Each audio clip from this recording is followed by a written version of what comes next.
Salam, selamat bertemu kembali kita di dalam channel Langsung Sitorus ini yang sekarang kita gunakan untuk merenungkan apa yang menjadi perikop epistel pada tanggal 22 Desember tahun 2024 yang kita sebut juga sebagai Minggu Advent keempat tahun 2024 ini, minggu terakhir Advent sebelum perayaan Natal. Dan mudah-mudahan pertemuan kita diberkati oleh Tuhan dalam merenungkan firman-Nya, dan kiranya Bapak Ibu Saudara-saudariku yang dikasihi Tuhan mau membagikan video kita ini kepada kawan-kawan kita yang HP Android-nya ada dalam HP kita. Dan terima kasih bagi yang sudah mensubscribe, like, dan membunyikan loncengnya.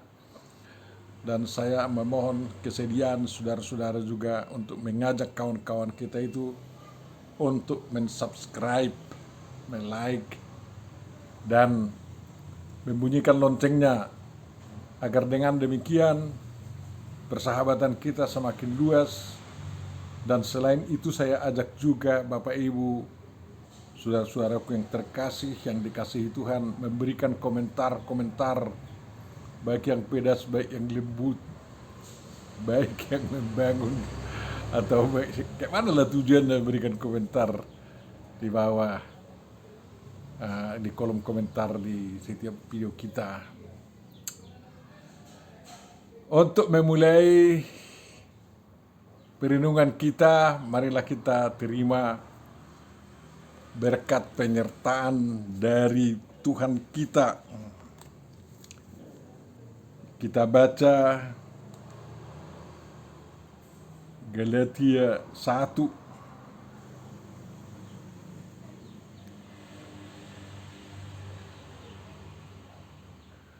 ayat 3.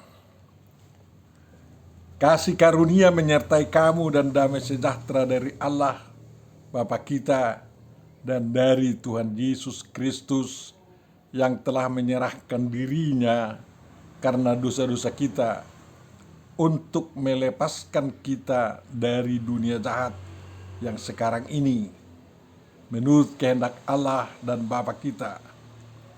Baginya lah kemuliaan selama-lamanya. Amin. Firman yang akan kita renungkan ditentukan dari surat Paulus ke jemaat di Roma, pasal 13 ayat 12 sampai 14. Kita baca Bapak Ibu Saudaraku yang terkasih. Hari sudah jauh malam, telah hampir siang. Sebab itu marilah kita menanggalkan perbuatan-perbuatan kegelapan dan mengenakan perlengkapan senjata terang. Marilah kita hidup dengan sopan seperti pada siang hari. Jangan dalam pesta pora dan kemabukan. Jangan dalam percabulan dan hawa nafsu. Jangan dalam perselisihan dan iri hati, tetapi kenakanlah Tuhan Yesus Kristus sebagai perlengkapan senjata terang, dan janganlah merawat tubuhmu untuk memuaskan keinginannya. Janganlah merawat tubuhmu untuk memuaskan keinginan tubuhmu itu. Maksudnya, demikian firman yang akan kita renungkan Bapak Ibu Saudaraku yang terkasih. Tentu saja yang berbahagia adalah orang yang mendengar, memelihara, memahami, menghayati, dan melakukan firman Tuhan, berbuat kepada sesamanya manusia sesuai dengan firman Tuhan dan sebagaimana Dia inginkan, diperbuat orang lain kepadanya. Amin. Bapak Ibu saudaraku yang terkasih, mari kita berdoa. Tuhan Bapa Surgawi, cerahilah hati dan pikiran kami, akal budi kami, untuk dapat memahami firman-Mu ini, agar kami dapat mematuhinya, melakukan perbuatan yang sesuai dengan kehendak-Mu, dan menjauhkan diri kami dari perbuatan yang tidak baik yang Kau larang di dalam firman-Mu tersebut. Dalam Yesus Kristus, dengarkan dan kabulkan doa kami. Amin.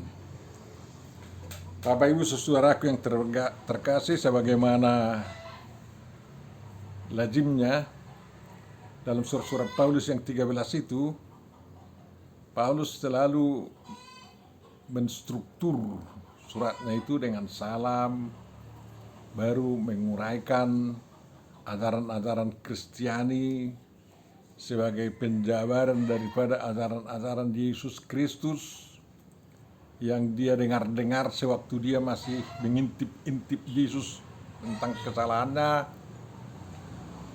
sebelum Yesus disalibkan ya.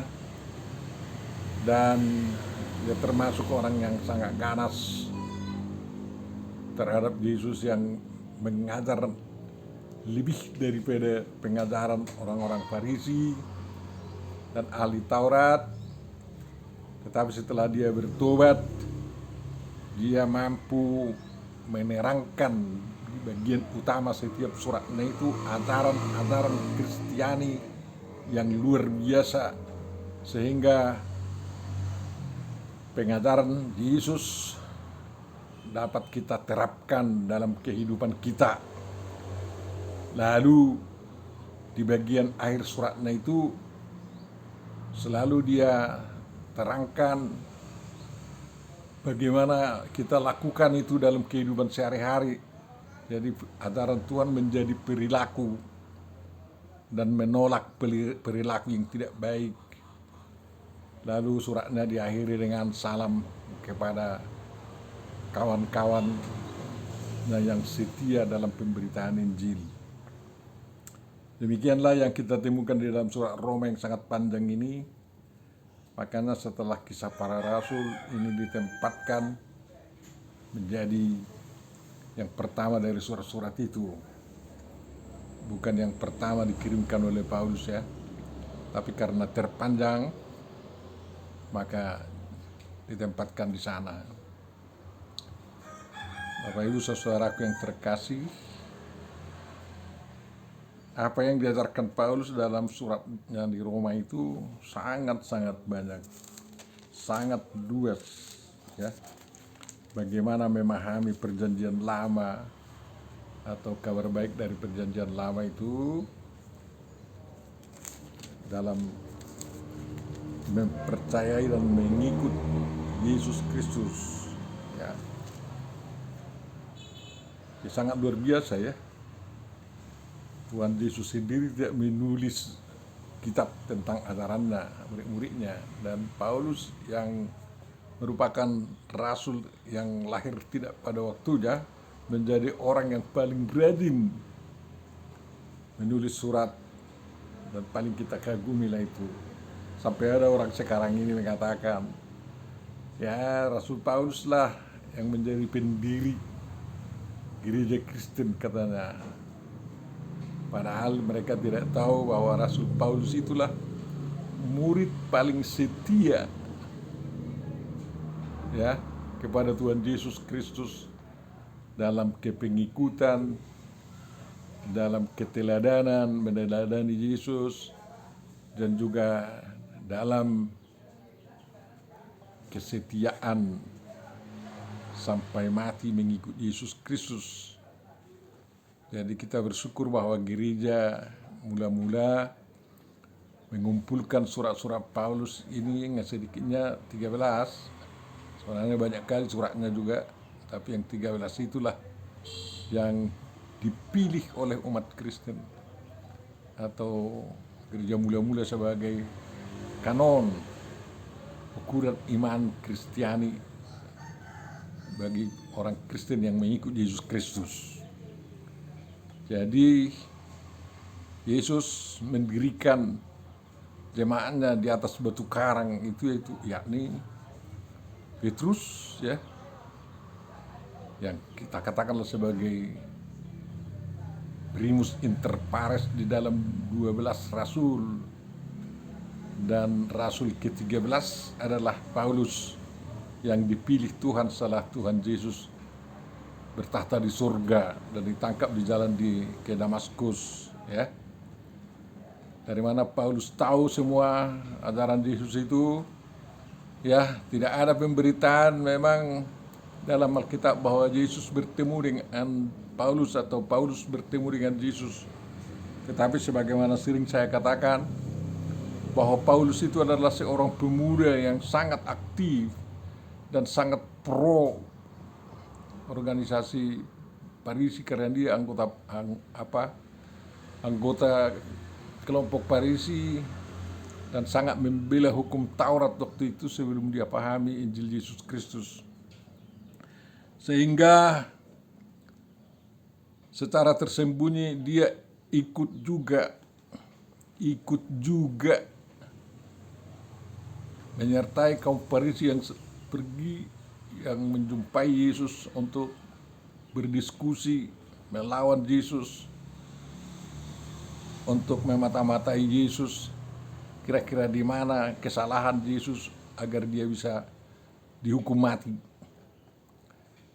Dan setelah Yesus berhasil mereka hukum mati, mereka mau, atau orang-orang Farisi, ahli-ahli Taurat ini, para imam Yerusalem ini berusaha juga untuk mengejar, menangkapi, menghukum para pengikut Yesus, bukan para pengikut Paulus, ya, para pengikut Yesus, agar dibunuh juga seperti Yesus Kristus, karena dianggap sebagai pengajar sesat yang menyimpang dari pengajaran perjanjian lama katanya.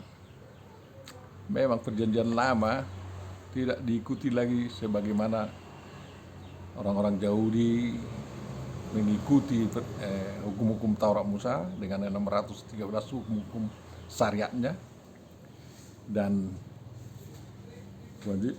para murid Yesus memahami perjanjian lama dalam konteks Kristus Yesus, firman Allah yang hidup, yang datang ke dunia oleh karena kasih Tuhan untuk memberikan pengajaran baru, ya, pengajaran yang lebih menghidupkan daripada ajaran perjanjian lama yang dianut oleh kaum Farisi dan kaum para imam itu. Dan Paulus termasuk orang yang memburu orang Kristen itu, tetapi Yesus lebih kuat memburu dia menjadi muridnya. Jadi Yesus itu murid Yesus Kristus, Paulus itu adalah murid Yesus Kristus, ya. Paulus itu adalah murid Yesus Kristus setelah Yesus Kristus membukakan akal budi, hikmat, pengetahuannya, agar Paulus memahami apa yang pernah didengarnya sewaktu dia mengintip Yesus di daerah-daerah Judea dan Galilea, dan memahaminya dalam pemahaman keselamatan dalam Kristus yang adalah Mesias. Dan itulah yang diperjuangkannya, baik dalam pekerjaannya pemberita Injil tanpa pamrih dan juga dalam surat-suratnya. Jadi jangan mau guncang dengan tuduhan-tuduhan orang yang mengatakan bahwa kekristenan itu didirikan oleh Paulus. Kekristenan itu dimulai oleh Yesus Kristus dan jemaatnya didirikan di atas batu karang yang dipilih oleh Yesus Kristus, yakni Petrus, ya, Simon Petrus, dan terus dibina oleh Rasul Paulus. Dan di dalam surat-suratnya itu Paulus tidak pernah berlawanan dengan Rasul Petrus. Terus mereka bekerja demi pembangunan umat Tuhan. Bapak Ibu saudaraku yang terkasih, di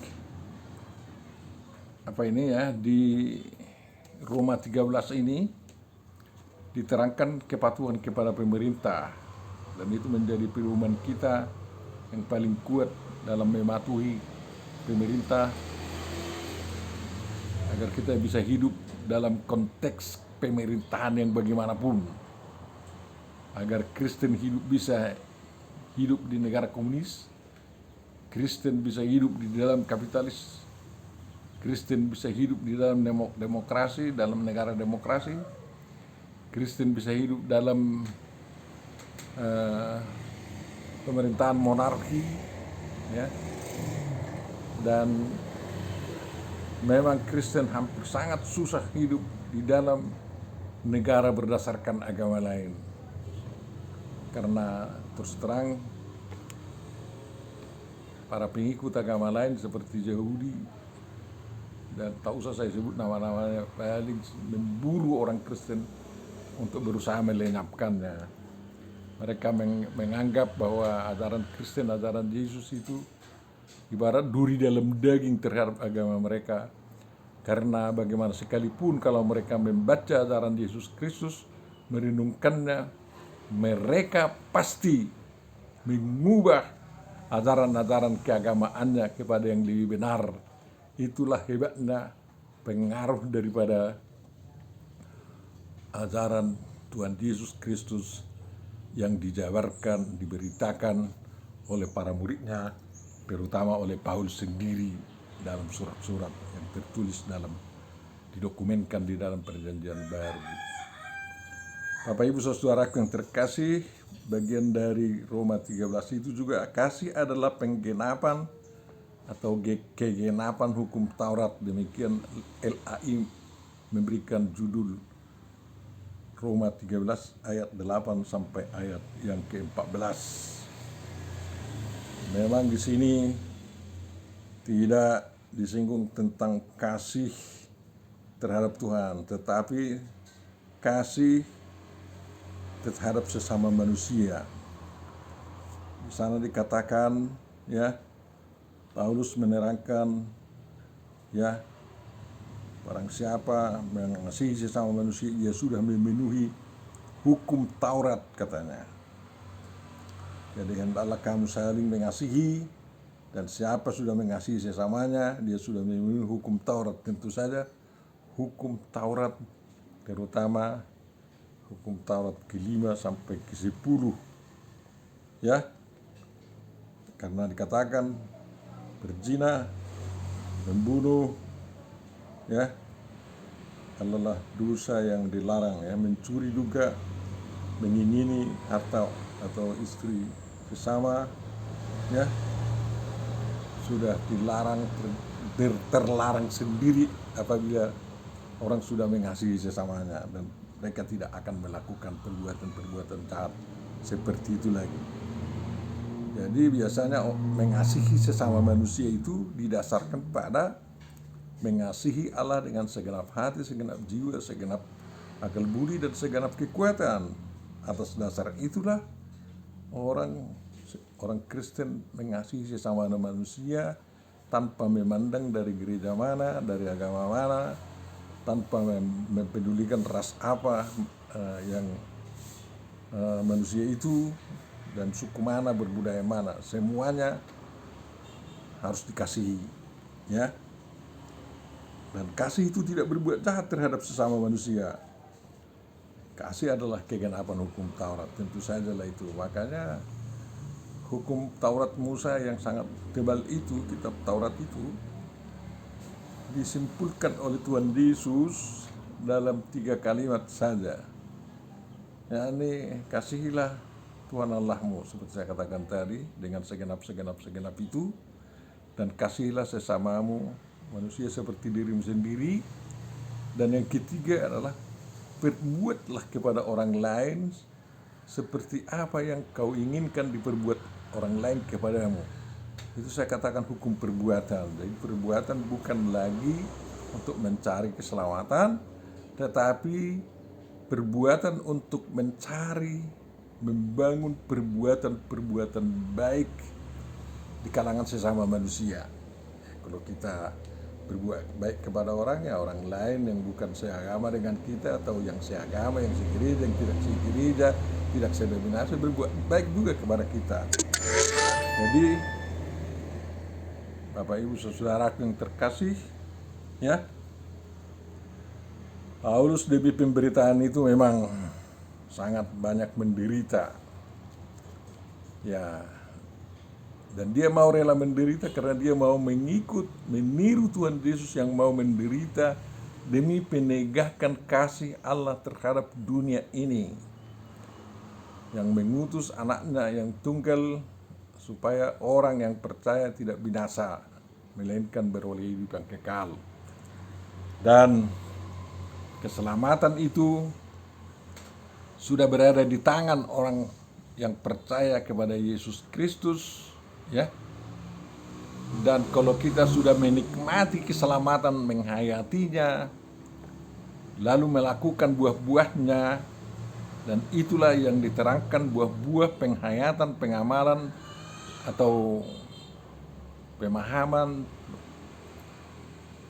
keselamatan yang dianugerahkan Tuhan. Itulah apa yang diterangkan oleh Paulus di dalam perikop kita Roma 13 ayat 12 sampai 14, ya.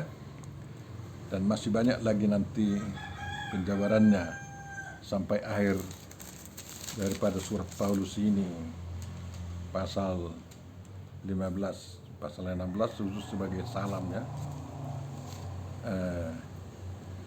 Karena kita menghayati dan hidup di dalam keselamatan dari Kristus, ya, berarti kita sudah tiba pada masa terang ilahi, terang Tuhan.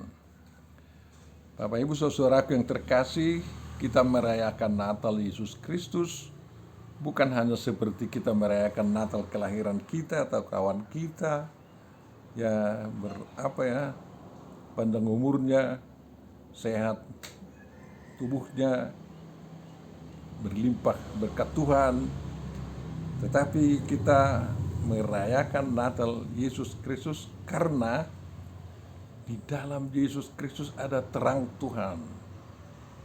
Jadi hari perayaan Natal itu adalah hari perayaan adanya terang di dunia ini, yang dimulai seperti dikatakan pada berita penciptaan itu, Kejadian 1 ayat berapa itu, ya, ayat 3 yang mengatakan jadilah terang, lalu terang itu jadi. Tuhan Yesus terang dunia datang dan dunia menjadi terang. Semua umat yang menyambutnya hidupnya menjadi terang, ya. Dan kalau saudara-saudara menyambut terang Tuhan, malam pun menjadi terang bagimu, tidurmu pun menjadi terang, tidak diliputi oleh ketakutan, tetapi diliputi oleh ketakwaan kepada Tuhan. Engkau berdoa sewaktu belum nyenyak, dan mimpimu pun menjadi mimpi yang indah, ya. Pagi harinya kau akan bangkit dengan penuh kesegaran karena tidurmu diberangkatkan dengan terang Tuhan. Maka pagimu, bangun pagi-pagi, juga disertai dengan terang Tuhan, bukan hanya terang matahari telah menyinari, ya, segala negeri. Terang Tuhan itu menyinari segala hati, pikiran, kehidupan semua orang yang menyambut terang Tuhan, ya. Dan tentu saja kalau ada terang, semua perilaku yang kita katakan perilaku kegelapan, bukan warna hidup kulit yang gelap, tetapi perilaku kegelapan ditanggalkan dari kita, dan kita mau menanggalkannya, dan jangan menjadi pelit menanggalkan corak hidup gelap dari kita. Biarlah itu tertinggal, terlepas dari kita, ya. perbuatan-perbuatan kegelapan harus tanggal dari diri kita ini, dari otak pikiran kita. Misalnya hosom tial erat late yang dikenal orang Batak itu harus benar-benar tanggal, ya. Jangan seperti kumis, dicukur tumbuh lagi, dicukur tumbuh lagi. Hotel kita pun hosom tial erat late itu sangat seperti kumis, dibuang tumbuh lagi, jangan begitu, ya. Dan itu bisa terjadi kalau perlengkapan senjata terang kita kenakan. Senjata terang itu adalah Yesus Kristus sendiri. Bagaimana cara mengenakannya? Kita isi hidup kita dengan firman Tuhan. Karena Yesus Kristus adalah firman Tuhan yang menjadi manusia dan menjadikan diri kita ini terbuka menjadi bait Roh Kudus, bait Allah, sehingga hidup kita dikuduskan, tidak lagi diramuni, ya. Hidup kita dikuduskan berarti dikhususkan untuk Tuhan, dan kalau kita hidup khusus untuk Tuhan, maka hidup kita benar-benar penuh berkat kebahagiaan dan sukacita di dunia ini. Jadi bukan hanya lelah begitu saja, ya. Kalau kita khususkan kehidupan kita untuk Tuhan, ya, kita akan mendapat berkat yang melimpah dari sana, ya. Bukti-bukti kita sudah meninggalkan atau menanggalkan perbuatan-perbuatan kegelapan itu adalah Paulus mengatakan, hiduplah sopan. Sopan katanya, seperti pada siang hari.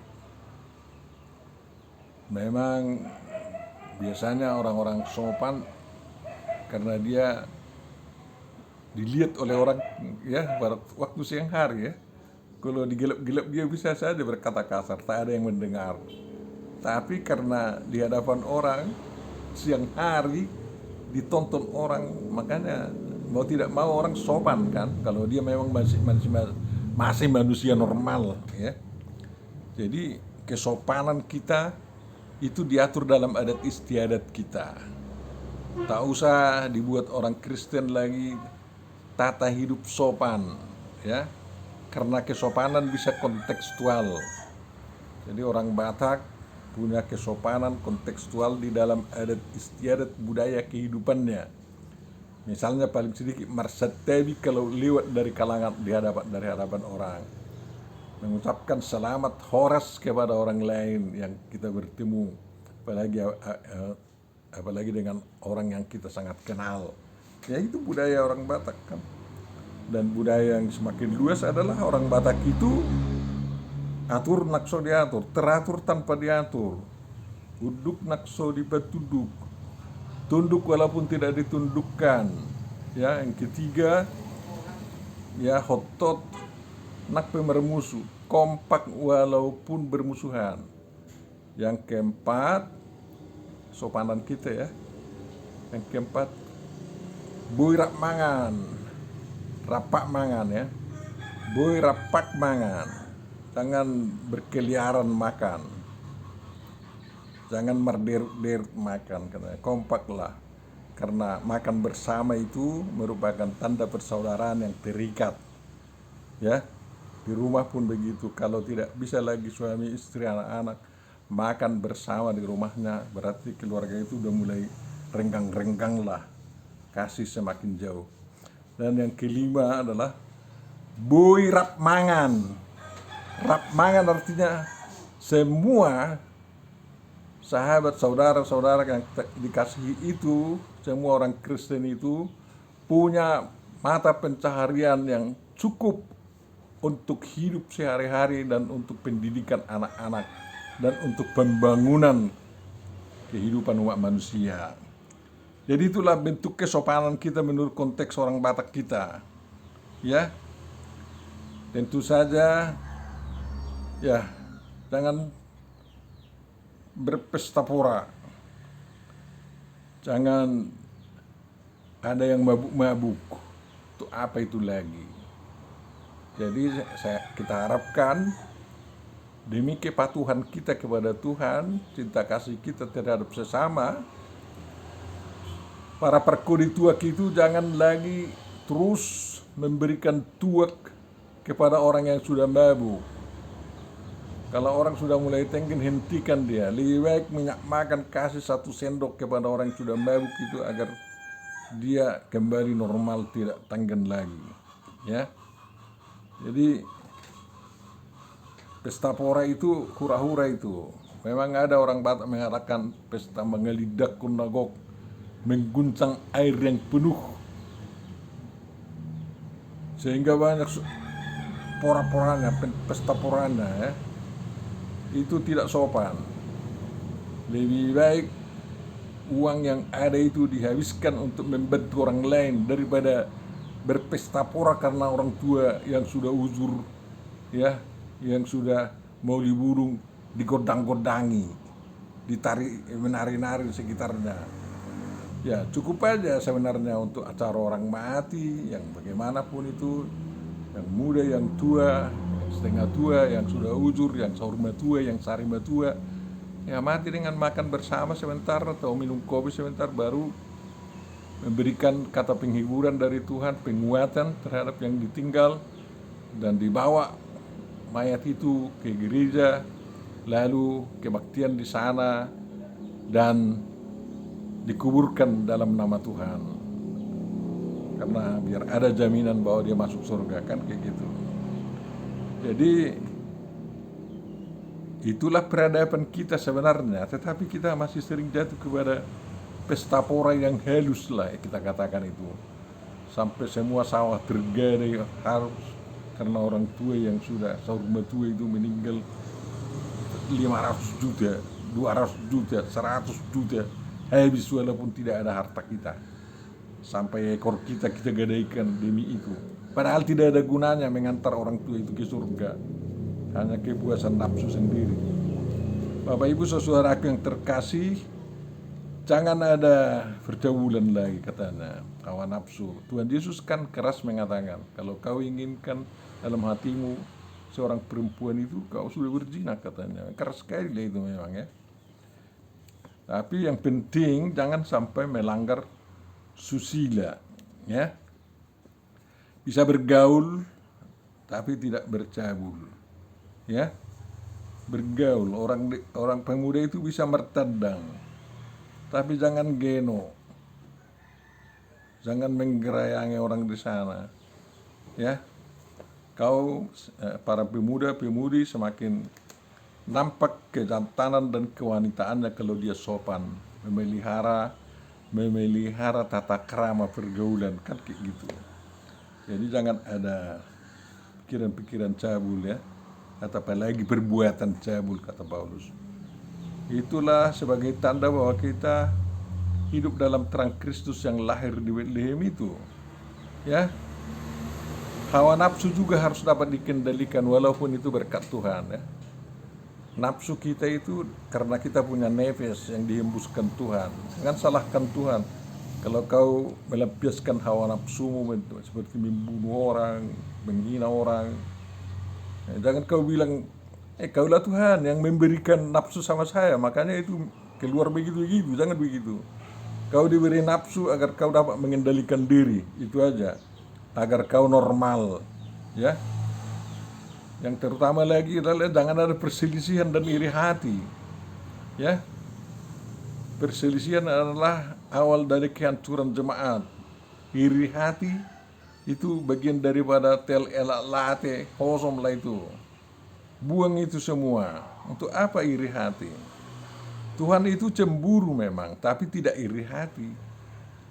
Iri hati karena ada niat untuk menyusahkan orang lain, bahkan meningkat menjadi susah kalau orang baik, orang lain itu dilihatnya baik, dan bersuka cita kalau dilihatnya orang lain itu susah. Itulah dampak daripada iri hati, ya. Kalau cemburu, ya, itu sifat mau memiliki orang lain agar orang lain itu benar. Tuhan cemburu karena Tuhan menginginkan kita dimilikinya, jangan dimiliki oleh iblis, kan kayak gitu. Agar semuanya kita dapat melakukan itu karena kita mengatakan dalam Kristus saya sanggup melakukan apa yang baik dalam hidupku, seperti dikatakan Paulus dalam kalimatnya sendiri. Bagaimana itu bisa sukses kita lakukan agar jauh dari perbuatan-perbuatan kegelapan ini? Yaitu Paulus mengatakan, kenakanlah Tuhan Yesus Kristus sebagai perlengkapan senjata terang. Kenakan. Jadi kalau ada kau pakaian ya, kau kenakan pakaianmu atau mantel hujanmu agar hujan itu tidak menimpa engkau.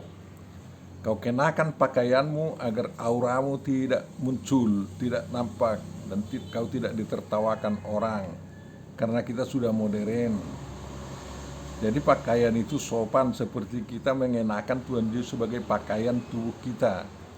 Ya, kita tidak berkerudung lagi karena dunia perlu melihat wajah kita yang berseri-seri ini oleh karena Kristus, dan kita menjadi orang yang bertanggung jawab, tak usah lagi bersembunyi di dalam kerudung katanya. Orang Kristen dulu berkerudung dan kerudung itu diperbuat orang Kristen sebagai persembunyian pura-pura kudus, ya, pura-pura suci. Enggak, kita sekarang terbuka biar dunia melihat kesucian hidup kita melalui wajah kita. Tidak ada wajah kita yang munafik, gitulah. Jadi itulah perlengkapan senjata terang Tuhan. Makanya terima berkat dari Tuhan kita itu mengatakan Tuhan memberkati engkau dan menyinari engkau. Tuhan menghadapkan wajahnya kepadamu dan memberi engkau kasih karunia. Tuhan menghadapkan wajahnya kepadamu dan memberi engkau damai sejahtera. Itulah, kalau kita sambut itu, kita sudah mengenakan Yesus Kristus.